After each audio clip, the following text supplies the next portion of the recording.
2026-এ BJP কত আসন পাবে? অভিষেককে পাল্টা কটাক্ষ দিলীপ ঘোষের।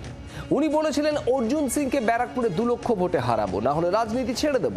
ঘাটাল মাস্টার প্ল্যান নিয়ে বলেছিলেন রাজনীতি ছেড়ে দেব। রাজনীতি তো ছাড়েন না, ফোরকাস্ট করেন শুধু। সাধারণ মানুষ ঠিক করবে কে কটা আসন পাবে। মানুষের আশীর্বাদে বিজেপি এত দূর এসেছে। ওদের সমস্ত চক্রান্ত ব্যর্থ করে আমরা এগোচ্ছি। অভিষেককে তোপ দিলীপ ঘোষের। বিজেপি 50-এর কম আসন পাবে 2026-এ। গতকাল অভিষেকের এই মন্তব্যেরই পাল্টা দিলীপ ঘোষের।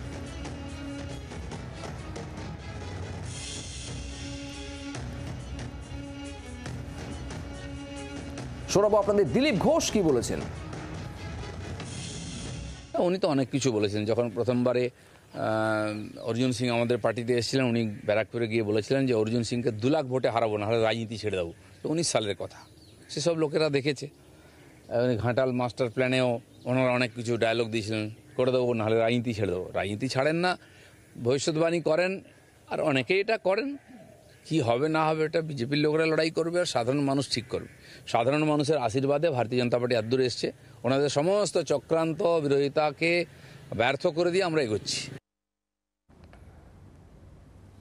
অয়ন ঘোষাল আমাদের প্রতিনিধি রয়েছেন আমাদের সঙ্গে সরাসরি। অয়ন, দিলীপ ঘোষ আর কি বললেন? তার কারণ 26-এ বিজেপি 50-এরও বেশি, 50-এরও কম আসন পাবে। অভিষেক বন্দ্যোপাধ্যায়ের এই বক্তব্যের পর দিলীপ ঘোষের প্রতিক্রিয়া আরও একবার জানতে চাইব।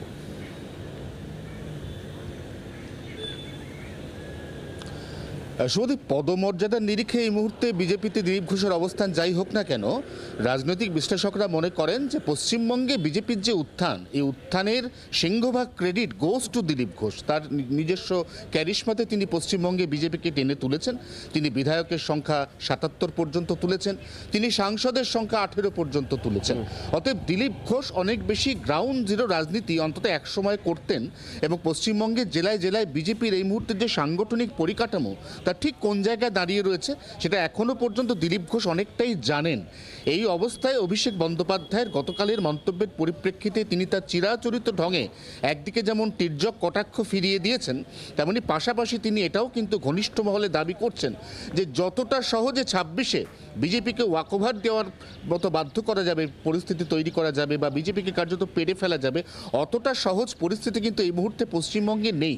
সম্প্রতি কালীগঞ্জ বিধানসভার উপনির্বাচনে যে সমস্ত বুথে বা যে সমস্ত নির্দিষ্ট সেক্টরে হিন্দু ভোটারের সংখ্যা বেশি, সেখানে বিজেপির প্রাপ্ত ভোট দেখে ইতিমধ্যেই বিজেপির যারা নির্বাচন বিশ্লেষক তারা কিন্তু 2-2 4 করতে শুরু করেছেন। এখন শেষ পর্যন্ত 2026-এ বিজেপি তার এই যে ফর্মুলা, এটাকে কতটা অক্ষুণ্ণ রাখতে পারে। এবং আমরা জানি যে দিলীপ ঘোষের মতো পুরনো নেতা, তাদেরকে সাংগঠনিক কাজে ফিরিয়ে আনার একটা প্রক্রিয়া বা তোড়জোড় শুরু হয়েছে। অতএব শেষ পর্যন্ত কোন দিকে জল গড়ায় সেদিকে নজর রয়েছে রাজনৈতিক মহলের। তাই দিলীপ ঘোষের এই মন্তব্যকে রাজনৈতিকভাবে তাৎপর্যপূর্ণই মনে করা হচ্ছে। ধন্যবাদ।